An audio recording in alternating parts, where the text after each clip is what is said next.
bil je eden naših izrazitih evropejcev nove demokratične Evrope, združevanje s francoskimi personalisti, prijateljevanje z Monjevom, ter sodelovanje z revijo Esprit, ki se danes izhaja, mu je širilo obzorje na romanski del evropskega sveta, poglabljane v novodobno nemško-krščansko socialno gibanje in kasnejše prijateljevanje z nobelovcem Heinrichom Bröllom pa je bogatilo njegovo duhovno razmerje do povojnega germanskega razvoja. In oba dva evropska foruma sta bila v njem,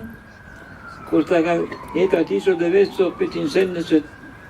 tako slovenska in z njo jugoslovanska oblast obsojala kot lažnika in izdajalca